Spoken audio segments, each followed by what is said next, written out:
Well, no, it wasn't a dream. In fact, India has lifted the T20 World Cup after a long wait of 11 years. And these are the moments, right, that will remain etched in our memories for a long time to come. Talk about the sheer brilliance of Bumrah, the outstanding catch by Suryakumar Yadav, and not to forget the GOAT himself, Virat Kohli. He was indeed saving it for the finals. A gritty knock that will remind us why he is the king. But nevertheless, a bittersweet weekend, right, with both Virat and Rohit announcing their retirements from, this particular form of cricket. Who can really imagine T20 cricket without the legends, Virat Kohli and Rohit Sharma. Well, hello and welcome. On that note, I am Nandita Khemka and you're tuned into Money Control and you're watching Opening Bell with me right here. Let's take a look at the top headlines at this hour. Well, Wall Street, in fact, has ended the day in the red on Friday. For the first half of the year, if you look at the S&P 500 and Nasdaq, they have gained somewhere around 15 and 18% respectively. In fact, rate cut hopes also got a boost as core personal expenditure data indicated inflation has slowed to its lowest in over 3 years. Asian markets trade mixed even as data indicates that manufacturing sector in China continues to slow. The GIFT Nifty is indicating a muted start for the Indian markets. Crude prices gain for the third straight week. Brent trades above $85 a barrel amid growing fears of a war between Hezbollah and Israel. Meanwhile, gold prices rise supported by an encouraging inflation report in the United States. Government reports a revenue surplus of 90,000 crore rupees for April to May period, aided by strong cash balance and flows.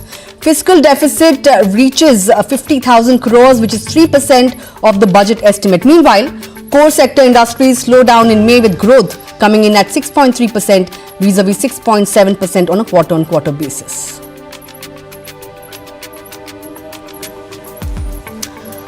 With that, of course, let's take you through some of the cues for trading this morning. GIFT Nifty hinting at a mildly lower start for the Indian market, but last week, mind you, was a good week for the market. The Nifty ended higher by about 2% for the week. The Sensex as well clocking in a rally of 2% last week. The Nifty Bank Index also mirrored what was happening with the benchmark indices. The Nifty Bank Index was up 2%. The Mid Cap Index as well gained somewhere around 1% or thereabouts.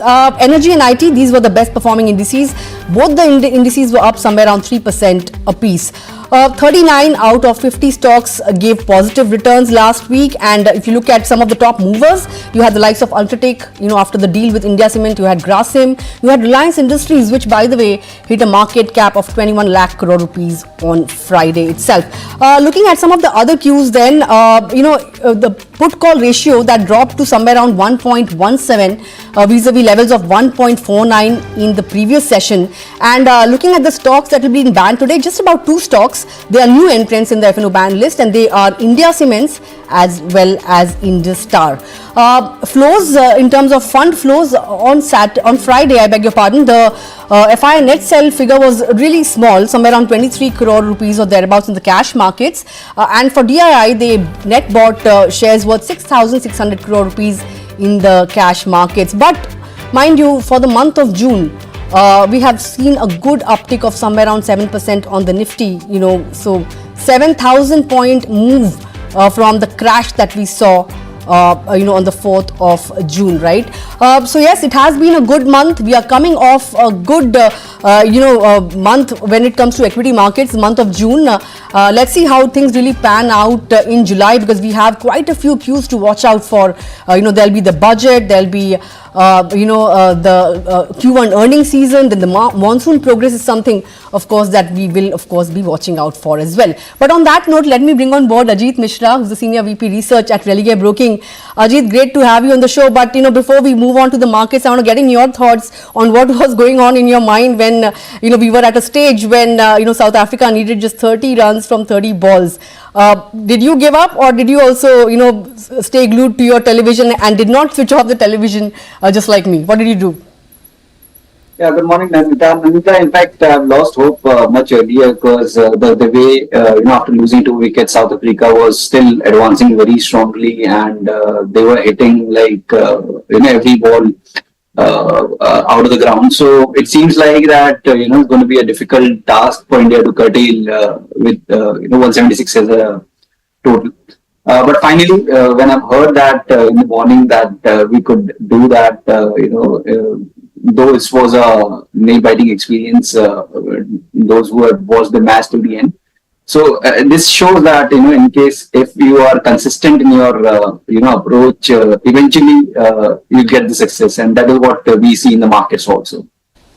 Right, I think there are some lessons that we can learn from the men in blue, when it comes to trading, investing as well, right? Life lessons from sports, that's, something that we can take away from the men in blue, resilience and of course, never give up attitude.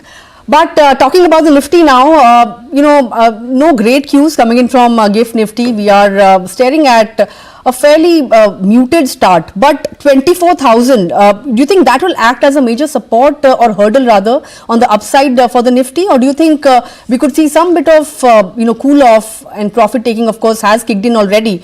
So what are the kind of levels on the downside you'll be watching out for, and 24,000 on the upside, do you think that will remain intact this week?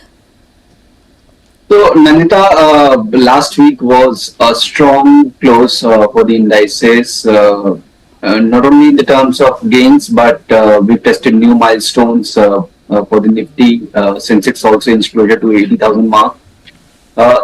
So the good part is that the laggards, which were slightly in the sidelines, like banking, IT, FMCG, they have started participating now. The sectors which were doing already well, they are slightly on the sidelines, like auto, energy, metal, pharma. But I see now that after banking, because in the last two trading session, banking was slightly, witnessing a bit of profit taking the higher levels. So I feel there could be a bit of a consolidation in the market right now, but the tone is like to remain positive because IT and FMCG is something that we believe should pitch in after banking to help this index to inch toward 24,500 levels in days to come. So the tone looks positive. I feel that 23,600, which was earlier the resistance, should act as a support. So 23,600, 23,400 is the zone where market will continue to find support in case if there will be any profit taking. And eventually we are eyeing 24,500 plus zone in the coming days. Okay, those are the levels to really watch out for. But want to get in your thoughts on the auto pack, right? Auto sales figures will be announced today. In fact, they will start trickling in today itself. And autos, have seen intermittent bouts of profit taking, all through the last week. We had bouts of profit taking, names like Bajaj Auto, Hero Moto. They did see some bit of pressure, right? So for this week, anything on charts that's catching your attention, both in terms of four-wheelers as well as two-wheelers? Right, we were discussing about the key sectors like auto, energy, material, pharma, taking a breather when banking has started performing. But the tone is still positive, means the auto index is still holding above its short-term averages. That indicates that it's a healthy consolidation of profit taking that we are seeing in the sector. And similarly, we are seeing a move across the board, be it the four-wheeler or two-wheeler names. But in case of a rebound, I feel that the preference should be given to the names which are already started, witnessing recovery, while the index is still slightly on the sidelines. So the top three names could be Hero Motoko, TVS, and Tata Motors. It's not that Bajaj Auto and Maruti, Aishwarya, they are negative, but I feel there could be outperformance from these three names. Okay, and what about Reliance Industries? Gained somewhere around 9% or thereabouts in the last 5 sessions. Market cap has topped that 21 lakh crore rupee mark. More upside here, 3,500 maybe in the next couple of months. Is that a possibility? It's almost like 3 months of consolidation which ended last week with very strong price action and volume as well. So yes, I won't be surprised that if we test 3,500 levels in coming weeks. And now we have a strong base at 3,000 mark. So in case if you have any position, you should stay put. And in fact, one can look for a buying opportunity also in case if it consolidates in the range of 3,050 to 3,100 levels. So definitely 3,350 first and then 3,500 seems quite possible in the near future. What about Bharti Airtel? How is that looking on the charts? We've had this tariff hike, which was already being talked about quite a lot, it has come about now. Chartically, if you look at Bharti Airtel, last 5 days, 3% kind of an up move, but it is close to that 1500 level, right? So here, would you say that there could be more room for leg up? In fact, my view is slightly different because, as you rightly mentioned, that there were talks on tariff hike, and since it finally happened now, so I think there is a possibility that we may see some profit taking first, and that is what we saw in the last trading session in both Bharti Airtel and Vodafone Idea. That after the initial uptick, the stock drifted lower and ended with the marginal cut. It's a normal and healthy profit taking, and I feel that any dip towards, let's say, 1400 to 1380 zone would be the area where one can look for fresh buying. So in case if you have an existing position, you may book profit at current levels and wait for an dip or consolidation to re-enter. Another stock that's on my radar is Navin Fluorine. The company will, raise funds to the tune of 750 crore rupees via QIP or other modes. But if you look at the stock performance, in the last 1 month, it seems to have fired up a bit, right? A 10% kind of gain. Chemical stocks, I think, have not had a very good run. As you all know, they haven't really been able to, show any big moves. But the momentum that it has seen over the last 1 month, would you expect it to continue here on? So in fact, not only Navin Fluorine, the others, chemical names also, they have witnessed decent recovery. So as you rightly mentioned, they have not participated much in this recent run. But since we have started seeing, rotational buying across sectors and themes, we expect this recovery to strengthen further. For Navin Fluorine, since the stock has already reclaimed its major averages, we expect the stock to hold this 3500 mark on the closing basis to maintain this momentum and eventually inch toward 41,000, 4200 levels. So overall, yes, possibility of maintaining this positive up move seems high. One can continue to hold with 3500 being the stop. All right, there you go, the opening bell. Hold that thought, Ajit. We'll come back and talk about stocks, but a mildly higher start, 24,000 on the screens for now. Sensex as well. I think Sensex, although has dipped into the red, it's a little bit of a iffy start, so to say. We are flitting between the green and the red. The Nifty Bank Index is also opened on the back foot this morning. We'll have to see whether we manage to hold on to that 24,000 mark, but we are coming off quite a good month when it comes to the market, right? Good 6.5 to 7% gain on the Nifty, and the first half, I want to mention, first half of the year rather, has been fairly good, with the Nifty clocking in a double-digit gain of 10% or thereabouts this year. So July, a lot of things on the table to watch out for, very heavy in terms of cues. But today, particularly in today's session, we are just about cruising around that 24,000 mark. But let's take a look at some of the other pockets that were in focus last week. The Nifty IT pack, that was among the top gainers in terms of sectors last week. In fact, last month as well, we saw a near 8% gain on the Nifty IT index. This morning, it's cooling off a bit.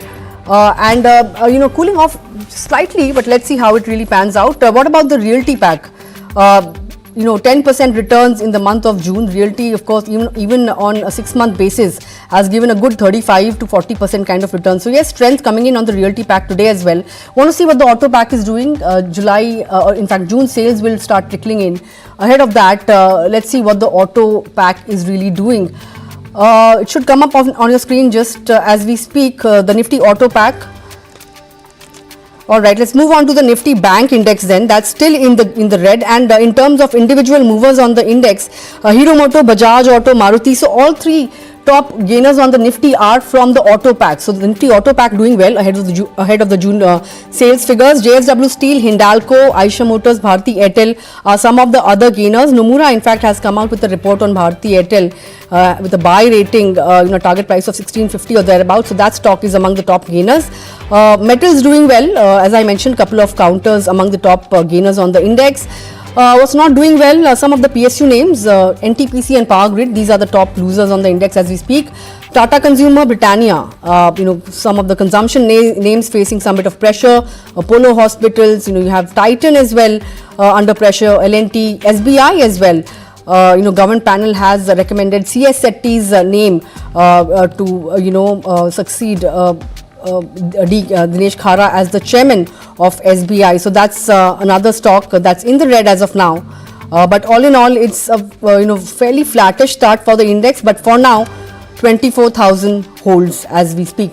Ajit, looking at the texture of the market, let me first ask you, what would you be recommending for our viewers, in terms of stock picks for the next couple of weeks? As we were discussing that metals after the consolidation are again look for the next leg of the up move, but it needs to be selective. Wherein Hindalco didn't participate much on the downside, and after forming a base in the last 2 weeks is again set for a up move. So Hindalco could be one name where one can look for fresh trades with 715, 720 as a positional target and 685 as a stop. Another name that we like is from the FMCG basket, like IT and FMCG, the two sectors that we are keeping a close eye on. So Imami, after a very sharp up move for almost 2 weeks, 3 weeks, it's been trading in a very narrow range, and today it's has started inching higher. So we expect this consolidation to end now.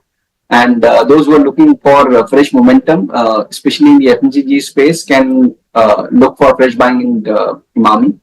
695 is something that one should maintain as a stop, and please 760 to 770, that should be our positional target. Those are the recommendations coming in from Ajit. Ajit, hold that thought. We'll get back to you and talk about specific stocks and the queries that our viewers have been sending this morning, that need to be addressed. We'll come back and discuss all that, but let me also bring on board our next guest for today. Joining me is Aishvarya Dadheech of Fident Asset Management. Aishvarya, great to have you on the show. We are chatting up after a long time, but before, of course, turning to markets, I want to ask you, what are your takeaways from, how we have performed in the T20 World Cup? Any takeaways from the last couple of match that, one can apply to investing as well? So obviously that was one of those key moments where the whole of the country rejoiced like anything, and thus your smile says everything about it. But I think the one key takeaway which I had, especially when I was watching it with my kids, was to never give up in life. So the way we got the match completely, we were almost like there was 7% probability of we winning it. And the way we took it back from South Africa is what, that talks about the character of our team. And whether it is stock market, whether it is live, whether it is whatever you are doing, you should never give up if you really believe in something. And that is what we want to bring it to the market itself. Nandita, obviously, when you connect it to the market, market is also the same pedestal as what Team India performance, right? We are at 24,000, almost all-time high. We saw a very good month gone by, almost 2% gain in the last week. So we have to be on, I would say this is the time when we have to do more of introspection and not get carried away by the excitement and the exuberance which is, running high among investors, especially among non-institutional investors. Of course, the first half of 2024 has been phenomenal for markets. We've seen levels that we've not thought that we would conquer, right? 24,000 Nifty. The Nifty Bank has also started firing up. But just want to ask you about the FII flows. They have picked up and picked up quite well in the month of June, because as we were stepping into the election verdict day, FII positioning in index futures was short 3.5 lakh contracts, right? Compared with now, it's on the other extreme. There are long some 3 lakh contracts or thereabouts. In the month of June, in the cash markets, we saw FII buying to the tune of 26,000 crore rupees. Do you think this trend is here to stay now? Because since the start of the year, FII flows were missing and the rally was being driven by domestic flows. So here on, whatever up move comes, do you think that will be driven by FIIs turning back to Indian markets? Yeah, so obviously we saw this almost 8%, or I say calendar we saw almost 10% movement in index, different indices. This is despite of FI, as you said, we're completely out of the market. We saw FI, a short position on the day of election was possibly a recent high. Even FI holding on the cash segment is close to little less than 17%. Which clearly indicates there, I would say the mentality of staying away from an expensive valuation market like India. But what we are witnessing right now in the month of June, as you said, there was a good amount of flows which was visible.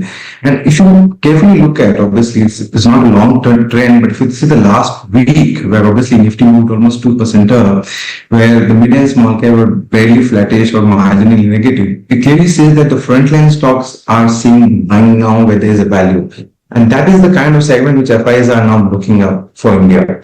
If you look at from FI's mindset compared to other market, obviously India at almost 22 times forward P, 3.8, 3.9 times price to book is one of the most expensive market in India, but in the world. But if you look at the two most important variable, first obviously the way the economy is functioning, the macroeconomic variables cross spectrum are very strong. And second, which is the most important determinant, is the earning. And everybody can easily see that there's a 14-15% kind of an earning growth for the next 2 years is quite doable. And with this continuity of this government in some form, the economic policy continuity, the capex movement, really now they don't want to miss out on this front.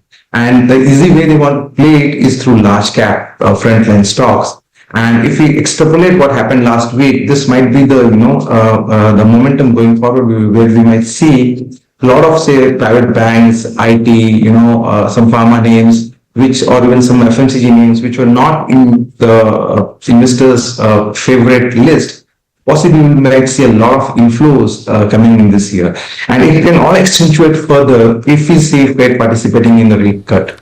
If that happens, the money flow to the emerging market and possibly India would be the biggest beneficiary. So to summarize this, I believe, though too early to say, that FI is possibly, given their holding right now, and their expectations about growth, we can see good participation for them in the coming 6 months. Right.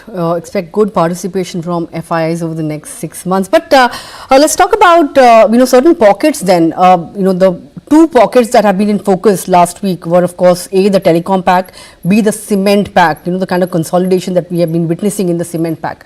Let me start with telecom then. We have been anticipating tariff hikes post-elections, right? But a 20% tariff hike, your thoughts on that? Of course, Jio took the leadership here.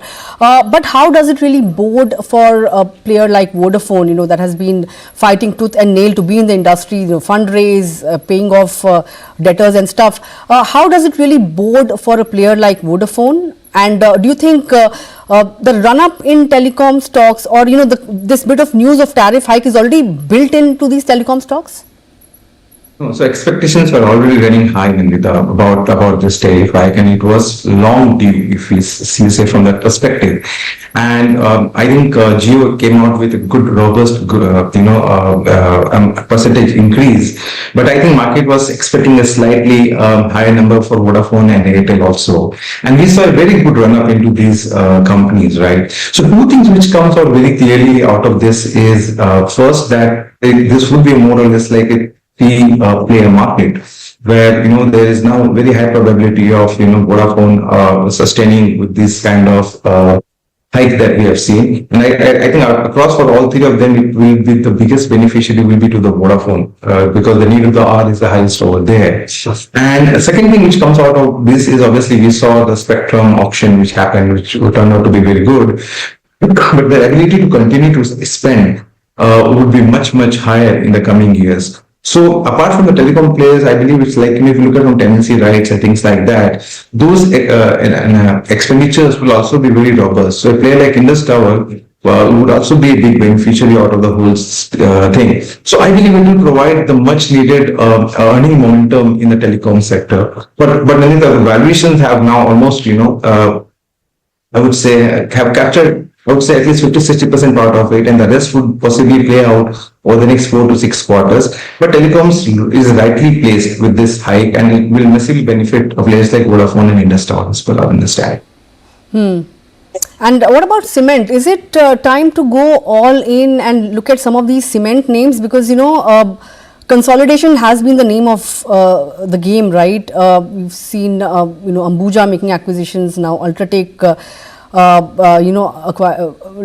buying stake in India Cement. So particularly in the south, a lot of consolidation has been taking place. But is it time to go big on the cement space now, given the kind of news flow that is coming out of that sector? Is it poised for big gains going forward? So then a lot of interesting things happening in the cement. I've been tracking cement for almost 17, 18 years now. And at very few times we have seen that price hike happens in the month of monsoon. Right? So it says a lot about the sector. And obviously the way government is putting a lot of focus on housing, I would say infrastructure building, cement growth, at least for the next 2-3 years, is pretty sorted out.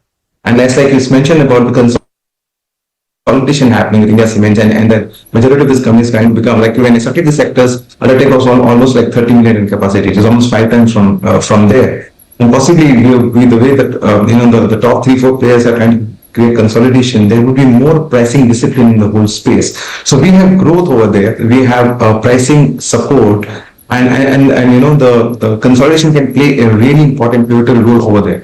But we have to be a bit, I would say, careful on valuation side.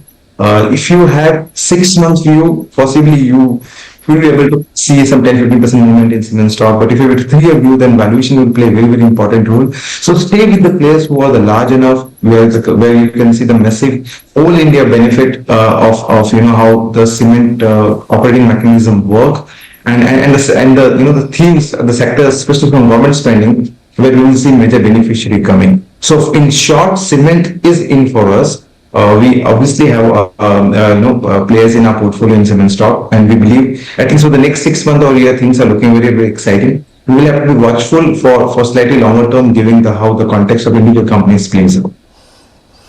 All right, couple of more questions then. Banks, private banks, they've just about made a comeback, right? But in terms of earnings, we have the Q1 earnings upon us. Do you expect a big leg up in terms of earnings upgrades for some of these private banking names? The big four, Axis, HDFC Bank, ICICI. Would you expect that to come in, in the first quarter itself, or do you think, that could come perhaps in the third quarter? Because margins and, cost of funds, they are still, they are a spot of bother for banks, right? Even though asset quality is at multi-quarter highs. Your thoughts on when can we really expect some kind of an earnings upgrade when it comes to these names? I expect lesser amount of positive surprises in bank. It will be more like a consistent play. Now, obviously, we also what RBI came out with this banking framework and banking industry data, where we saw that we are possibly post 2013 banking is in the most solid state. Whether you look at from asset quality perspective, gross NPA, net NPA of almost 0.7, 0.8. So that we are in a very, very solid position. But if you look at the parameters which will drive earnings, specifically your credit growth, which is healthy at almost 13% for the industry, we might already seeing some pressure building up, some area of concern in MFI or asset quality front, which possibly might come out 2 years, 2.5 years down the line. But we are also at the same juncture where we will possibly see.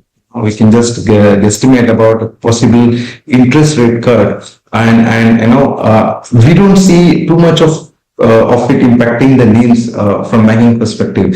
So what we are building up right now is between all our banking stocks portfolio, in between 15 to 20% earning growth for the next 2 years. We are not factoring in any asset quality parameter risk as of now for the next 2 years. We will be watchful for I would say post 2 years time frame, because obviously things goes in cycles, ups and downs. But to answer the question, we are not seeing any big surprises on earning positive side. Things will be more or less in line with the expectations. The surprise element can come from PSU banks, at least because of the movement in treasury and yield. If it happens, that is what market is not discounting. But more or less, private banks are possibly expected to report decent set of numbers. And what is really comforting for investors is the valuation of the large cap private banks when we compare it to other sectors and segments. So more than the surprise, I think the flows, the money flowing especially from the FIs, can see a lot of interest into this large cap private banks, and that can bode well for the stock prices of this banks going ahead. What about the IT pack? What are your expectations from the first quarter numbers? The IT pack itself was up almost 8% in the month of June. In anticipation of a recovery, perhaps from the second quarter, should one take position now? So, Nandita, we have been discussing IT for the last 6 months. We saw how Accenture reported numbers. Obviously, they just tweaked their guidance from almost 1 to 1.5, but upper end was moved from 3 to 2.5%. But I would say the consulting pack and even the outsourcing pack guidance was not that bad. We have already seen some companies like say LTI's management indicating about some green shoot coming in 25. So we don't expect too much happening in this quarter. Obviously, we are starting the IT results in couple of days from here. So majority of these large IT companies will do almost close to 2.5% kind of CC growth, more or less in line with expectations. The mid-sized players like Persistent or Emphasis can do much better growth of 4 to 5%, but no big fireworks happening at least in this quarter.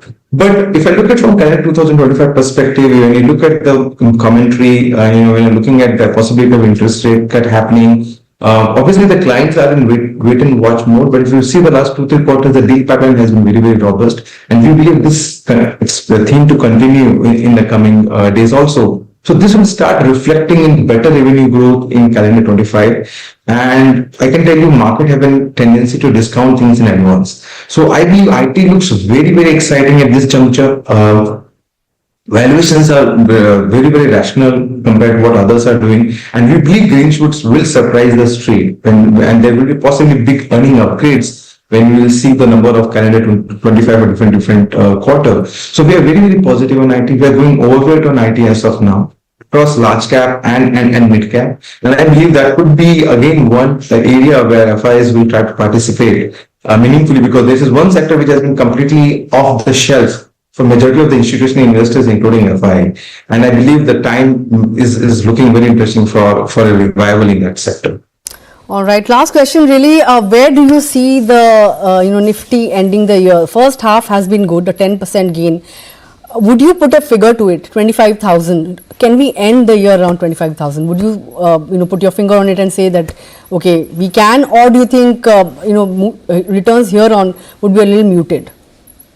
So in the 16th or 15th over, I told my son that we have lost the match, and then we ended up winning. So if I can't predict a match of 5 overs, it's very difficult to predict where the Nifty will end in this calendar year. But one thing is, I'm pretty sure about that the bullishness in the non-institutional segment, especially retail, is very, very high. This is my feedback, and I'm interacting with all of HNIs and those kind of people who participate in the market. And even on the institutional side, FIs are turning positive on India with the flows. At least this is 1 month flow. So we believe if I look at from the imminent risk perspective, there is very limited risk in economic parlance, or there is very limited risk in the earning growth parlance. There might be obviously some unforeseen risk. But we believe this momentum of, I would say, fraud, if I use that word, can continue much longer in this calendar year. And obviously, budget will be one important caveat. If we see the infra spending, and obviously we will also see a lot of revenue expenditure happening in this budget after the change in the political landscape. But if the budget turns out to be good and if this earning growth momentum stays put, I believe that large cap is where the movement can happen. So I will not be surprised to see higher levels. Obviously, valuations at 22 times forward is definitely not cheap. But historically, we have seen market going crazy at 24, 25 times P forward also. So if we see all of these things coming put together at the same in the same basket, we might definitely see a higher level. And there is no reason as of now which we can see, which can really derail the market except from valuation side. So we should not forget, if there is any unseen or unforeseen events play out, whether it is US debt crisis or China is completely out of the window, but if any other geopolitical risk suddenly spurt out, then possibly investors has to be careful, because valuations are definitely not in our favor. But if you just keep these things aside, and we factor more or less the US election and the political landscape which is changing in Europe, I believe India is in a very sweet spot. So finger crossed, I think we will see definitely a high level by the end of this calendar year. All right, 25,000 for the year end, not ruled out yet. Anything can happen, and that was demonstrated by the men in blue in the match on Saturday as well. With that, Aishvarya, thanks a lot for taking out time and joining in this morning and sharing your thoughts with us. Always a pleasure. Look forward to our next chat. Thank you. Well, with that, let's go back to Ajit then, who's been waiting by. Ajit, before I come to our queries, Garden Reach, I mean, there's no stopping this stock, right? In the last 1 month, it has gained almost 60%. Today as well, hit a fresh 52-week high. How is the risk reward really looking when it comes to this particular stock? It's been almost 90-degree kind of surge that we are seeing in the stock. So obviously the risk reward not favorable. We have hardly seen any consolidation. There was a day of pause, in between this entire move. But in case if somebody is already in, then they can continue with the momentum. So as per the intraday charts, closer to around 2150 is a zone where they maintain their stop losses and keep on telling their stop losses on rise. But fresh buying, one should wait. Okay, avoid fresh buying into GRSE as of now. But let's move on to our queries then. The first one coming in from Peter Williams. He wants to know whether it's a good time to invest in IBCA Labs at the current juncture. If you look at the stock, it has been fairly quiet, right? At a time when the markets have been rallying. No big moves. Last 1 month, hardly a percent kind of returns. Should one look at this particular name within the pharma pack, or would you suggest some other name? See, in pharma, IBCA Lab has done pretty well. In fact, it's the almost 2 month kind of corrective phase that we have been seeing in the stock after retesting its record highs. Is basically seeing this decline. But if let's say the view is long term, I feel that we have better candidates to look at. So Dr. Reddy's, Davis, Sun Pharma, Lupin, there are some of these names which one can look at. But yes, if the view is shorter duration, then the risk reward is much favorable in IBCA, considering that we have already seen decent correction and there's a possibility of a decent rebound from the current level. So close to around 1080, 1050, one can maintain the stop and gradually it can inch towards the previous record high, that is around 1300, 1350 zone. Okay, that's the view then on IBCA. Hope that answers your query. The next one is coming in from Vignesh. He wants to know your thoughts on a Happiest Minds. He wants to know if he can expect a dip around 740 levels, for accumulation. At the current juncture, the stock is somewhere around 823. In the last 1 month, IT stocks have seen good traction, but on a YTD basis or even on a 6-month basis, IT stocks, of course, were under pressure.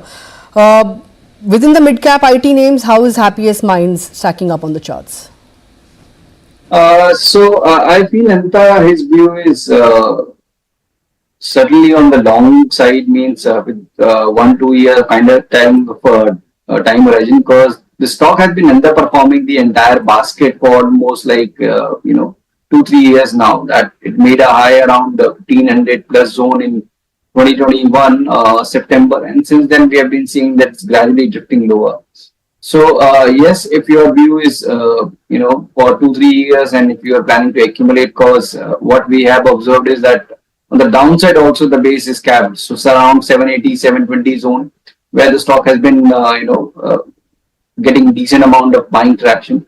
So if that's the case, then yes, you can wait for a dip towards 780, 760 zone, maybe in week or 10 days, or in case if it witnesses a close above 940 also, then also you should get into a trade, because then it might trigger fresh momentum in Happiest Mind.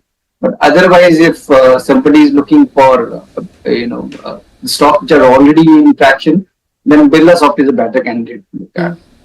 What about KPIT Tech? K Naga has written in, wants to know your thoughts on this stock. Naveen Fluorine, of course, we've already discussed. So, Mr. Naga, if you really want, an opinion on Naveen Fluorine, you may go back in the feed and see where we spoke about Naveen Fluorine. But KPIT Tech, today it's up 4%, and this stock has been an outlier, right, within the mid-cap IT space. So, should one look at this particular counter now, KPIT Tech? Yes, certainly.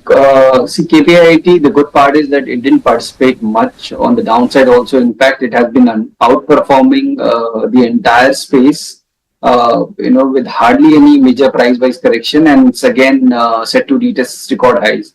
So it speaks volume that it's in strong hands, and if somebody is planning any fresh trade, so Birlasoft, KPIT Tech are the better candidates to look at. So for KPIT now, that 1600 is a fresh base now.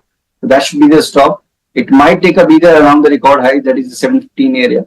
But overall, the way we have been seeing, the traction continuing, I expect the stock to inch toward 1900, 2000 levels in the coming weeks. So yes, you can hold longs, you can buy fresh with 1600 being the stop. All right, to keep a stop loss at 1600. Hope that answers your query. Last query really for the day. This one is coming in from Mira, and she wants to know your thoughts on an IEX. Now this stock, has been fairly buoyant today as well, at day's high now, very close to 52-week highs itself. 3% up move right now. Any advice here? So Mira, definitely you should stay put. If you have any existing position, you can buy fresh also. Again, it's been out of major consolidation after spending almost 2.5 years in a very tight range, and now we've started seeing traction, which is gradually the stock has been inching higher while forming base of the short-term averages. So if the view is very short-term, then 175. If the view is, let's say, for medium to long term, then 165. That should be the stop zone area, and upside around 220 to 240. So the risk reward is favorable, definitely favorable from short to medium term perspective. You should definitely stay put. All right, that's the view on IEX. Hope that answers your question, Mira. And this wraps up our query segment for today.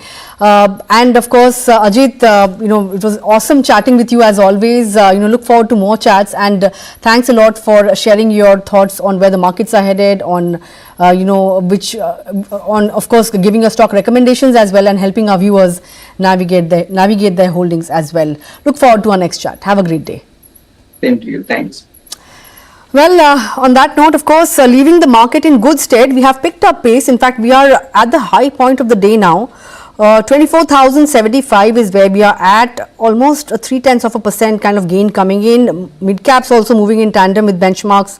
0.5% gain coming in there. The Nifty Bank Index, which had a very iffy start, has also managed to claw back, and it's now higher by about almost 150 points. Autopack, of course, in the driver's seat today, and also doing well are metals. But with that, we are completely timed out on this edition of Opening Bell. Thanks a lot for tuning in. Have a great day, and stay tuned to Money Control for all your other news and updates.